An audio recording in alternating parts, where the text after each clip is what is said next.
Friends देखिए, यहाँ से मुंबई इलेक्शन क्या शानदार मैंडेट दिया है पब्लिक ने, वहाँ की जनता ने।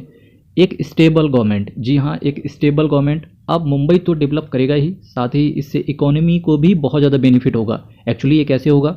एक्चुअली जो मार्केट 4 जून के बाद से बैकफुट पर था और उसके बाद एक कहर और टूट पड़ा भारतीय शेयर बाजार के ऊपर। कौन सा? ट्रंप का भयंकर मैंडेट के साथ जीतना अमेरिका के अंदर, ठीक है। और मार्केट इसी चीज़ को फैक्टर इन करने लगा। 4 जून के बाद 30 सीटों के साथ पार्टी बीजेपी कमज़ोर थी। उसके बाद ट्रंप की सरकार भी बन गई, तो कहीं ना कहीं एफआईआईज़ को ये लगा कि भाई साहब अब ये 2029 में डामाडोल कुछ हो सकता है, चलो यहाँ से पैसे डाल के अपनी ही कंट्री में पैसे को डालते हैं। जबकि आपको पता होगा, अगर पिछले 20 साल का भी इतिहास देख लोगे तो भाई सबसे तगड़ा रिटर्न पूरी दुनिया में इंडिया ने ही बना के दिया है। अपना निफ्टी 50 और सेंसेक्स ने ही सबसे अच्छा परफॉर्मेंस किया है अकॉर्डिंग टू डाउ जोन्स और नेस्डेक को अगर कंपेयर करके देखें तो। आप ये भी देख सकते हो कि यहाँ का निफ्टी 50 कितने में चल रहा है? 23,907। और वहाँ का नेस्डेक कितने में चल रहा है? समथिंग अबाउट 19,000, ठीक है।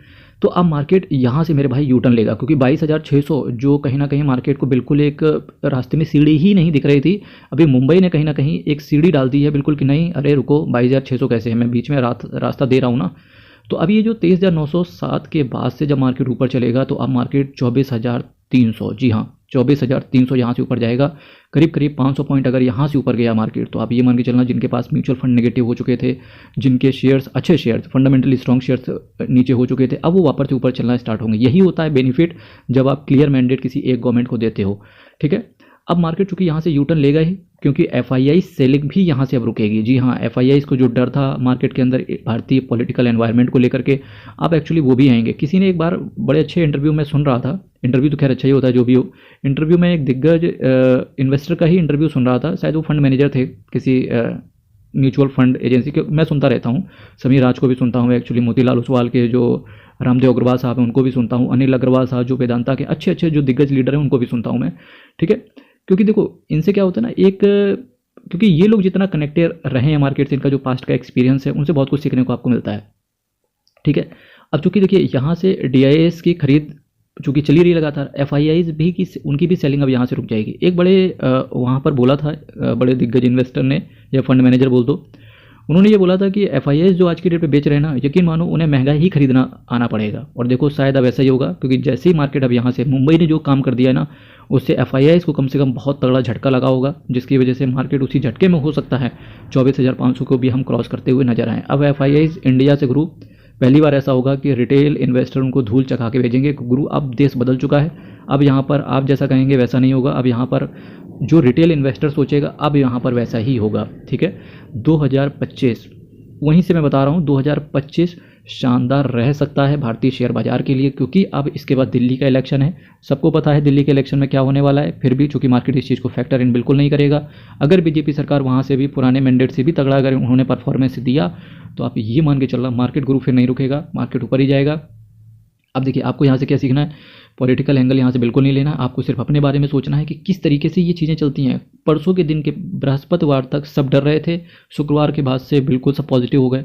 जिन्होंने नहीं खरीदा, जिन्होंने खरीद लिया, जिन्होंने नहीं खरीदा उन्हें अफसोस नहीं होना चाहिए, जिन्होंने खरीद लिया उन्हें तो बेनिफिट है ये। साथ ही साथ जो लोग केवल वॉच कर रहे थे उन्हें एटलीस्ट कुछ सीखने को मिला, क्योंकि जरूरी नहीं है कि ये चीज़ अभी सिर्फ ये नवंबर में हो गई, ये हो सकता है अगले नवंबर में फिर हो जाए, हो सकता है ये जनवरी में फिर हो जाए। तब आप कैसे टैकल करोगे मार्केट को?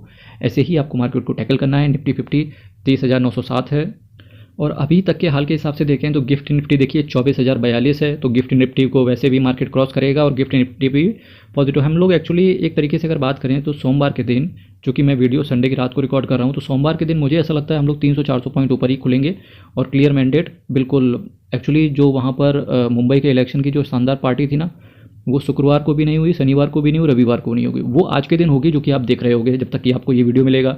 S&P 500 की बात करेंगे 5,969 का है, नेस्डेक भी तगड़ा है 19,010 पे पहुंच चुका है, और सब कुछ बिल्कुल भारत के फेवर में है, इन्वेस्टर के फेवर में है।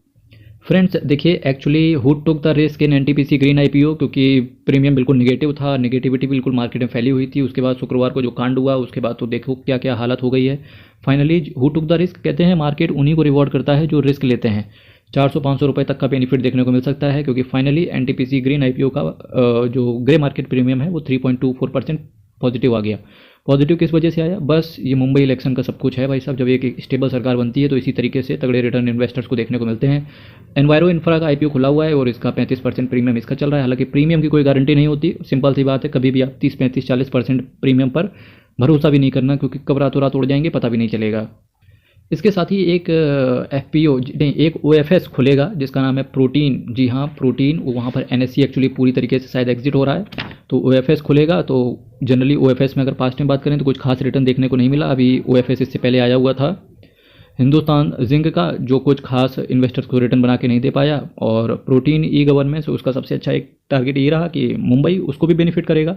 सब चलता है मेरे भाई, जब एक स्टेबल सरकार होती है तो सब चलता है। कहते हैं जब घर अच्छा हो तो भाई उसके कैंडिडेट अंदर के सब अच्छे होते हैं, जब इंजन अच्छा हो तो डिब्बे तो सब अच्छे होंगे ही होंगे। बस वैसा ही कुछ काम अब हो चुका है। बने रहिए CKD stock market news channel के साथ। इसीलिए बोलता हूँ मेरे मित्र, हर वीडियो में बोलता हूँ, जब मार्केट गिरता है कभी डरना नहीं मार्केट से। रिवॉर्ड हमेशा तभी आपको मिलेगा जब मार्केट सबसे बुरी हालत में खड़ा हो। बृहस्पतिवार तक जो मार्केट में बुरी हालत में खड़ा रहा, आज के दिन उसको रिवॉर्ड मिला है। कमेंट बॉक्स में रखिएगा, चैनल को सब्सक्राइब कीजिएगा। बहुत बहुत धन्यवाद।